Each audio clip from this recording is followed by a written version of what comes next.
Body bags were horror lies. Hello and welcome to Body Bags. My name is James and I'm your Sunday night reviewer. And this evening I'll be taking a look at David Cronenberg's Dead Ringers from the year, what is it now? 1988? Can't see it on there. I believe it's 1988. But this is one that every time I watch it, it climbs and climbs on my Cronenberg ranking, and currently it's in the top 3. It's how much I enjoy this film. It's a film I find very sad and emotional.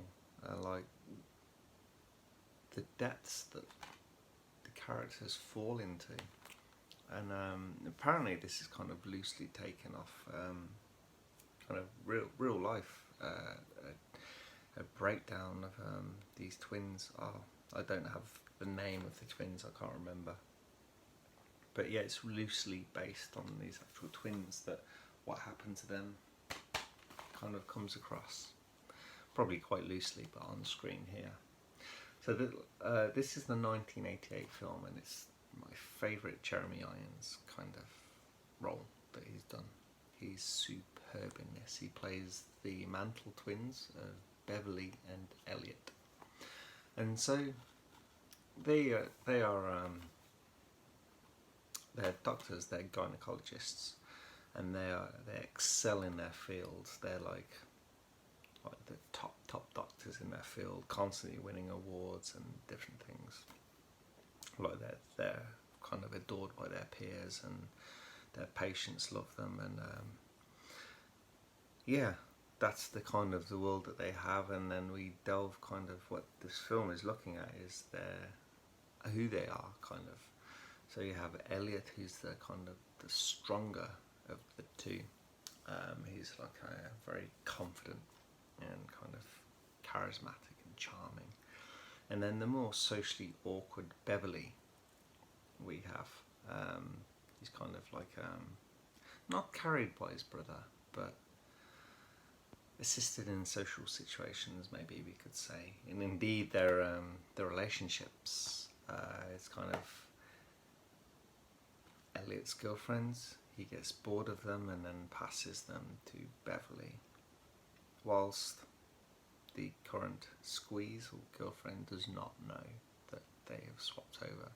They keep their kind of outside of the work, they keep their identities kind of, well, not secret, but they don't kind of divulge so much into the information of like that they're twins or anything like that. And that actually becomes apparent because there's this famous actor that turns up, actress, and the actual actress's name is Genevieve Bujold, and Claire, I think, in this. And he's kind of looking at her, Beverly, and what is it? Just 3 entrances to a uterus or something like this. Something like that. I can't quite remember the detail. And he's quite fascinated by this, and he goes and tells Elliot, who's like, it's this, he doesn't want to know to start with, and as soon as he finds out it's this famous woman, then he's all interested. But it's actually Beverly that falls for her, but not before Elliot actually sleeps with her first. But he, like I said, it's just like another woman for Elliot, another notch on his post, as the saying kind of goes. But for Beverly, it's like kind of, he's very, very into it. He falls head over heels for her. And she's actually a recreational drug user for like different things, because like dealing with the pressures of the world, being like this world famous like actress and things like that, marriage falling apart and different things. So she does these drugs, and one thing leads to another, and Beverly starts to take these things. So this, coupled with who he is, his personality, it kind of has quite a negative effect on him, and he kind of starts to slip quite a lot. She can handle it no problem, but he really can't. He's new to all this, and she goes away and he falls heavily into this kind of pit of despair, and he's kind of pill popping quite badly, all these different things, starting to make mistakes at work, and then Elliot finds out and tries to kind of help him, obviously help his brother. And it's kind of where you see it's like he's not like a complete bastard or anything. Elliot is true love in this relationship between the brothers, between the twins, and how much he cares for him. Quite odd saying that when it's the same person playing them, but superb how well he does with this. And you forget almost instantly.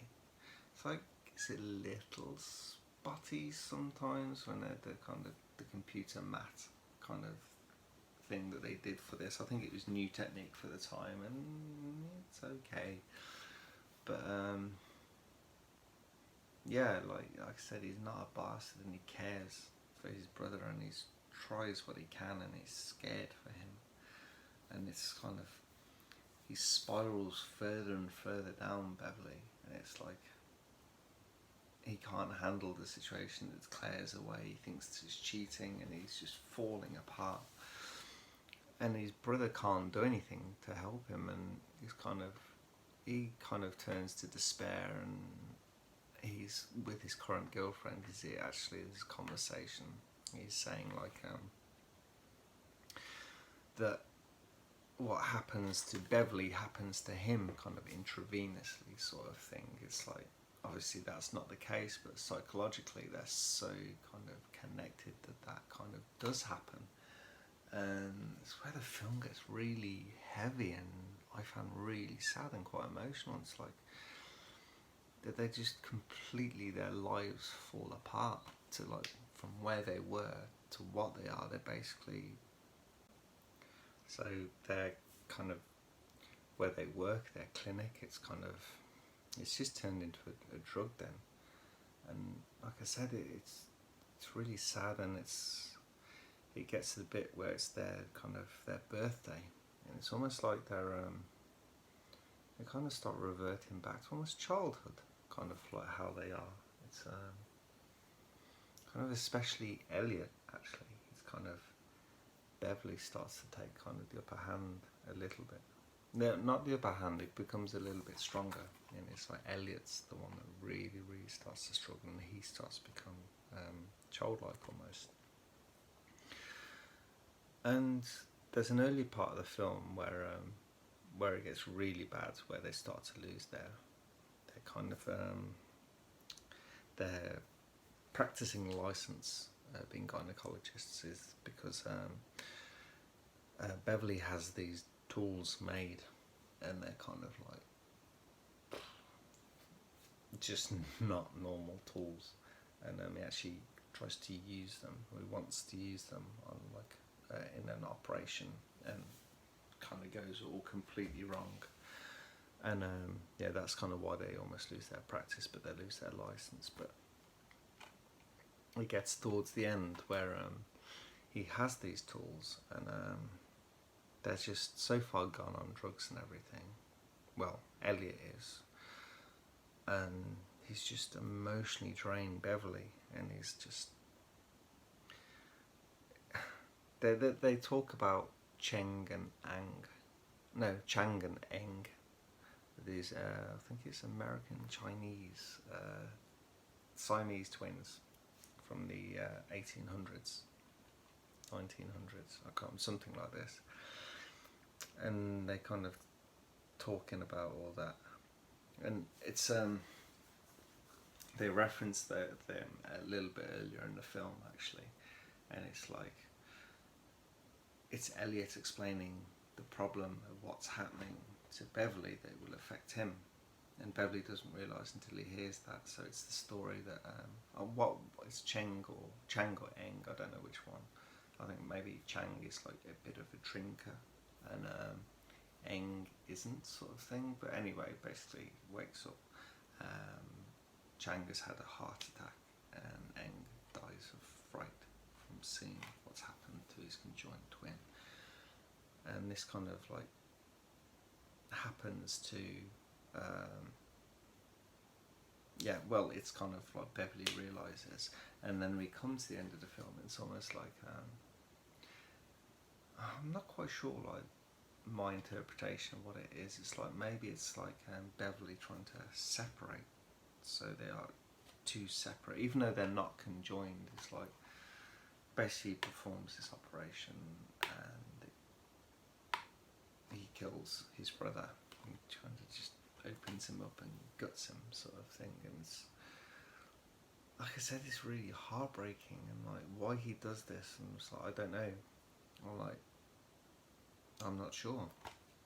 It's like, has he done it so his brother won't follow in the path, so he won't be into the drugs that he's in, but he's already so deep into them. It's like it doesn't matter, and he knows that he's basically going to, it's kind of like maybe it's like a suicide thing. It's like they know that there's just no hope for them, and maybe I think that could be what it is. It's like he kills his brother and then he kind of overdoses, and the scene where it's like he's kind of taken his brother's body down, he's laid Elliot down, and then Beverly lies on him and overdoses and kind of dies.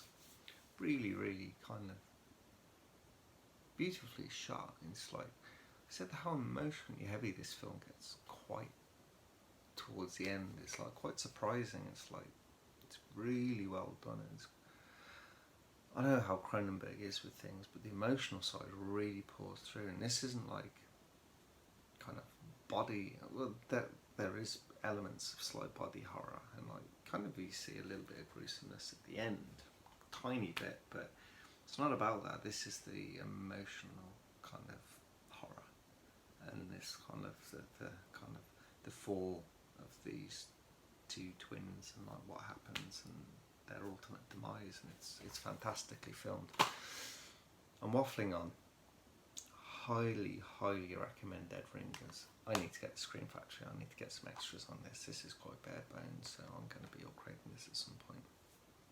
Sorry for waffling on. I hope you enjoyed this review, and if you haven't seen this one, like as I said, please, I recommend it. Check it out. Thank you. Goodbye.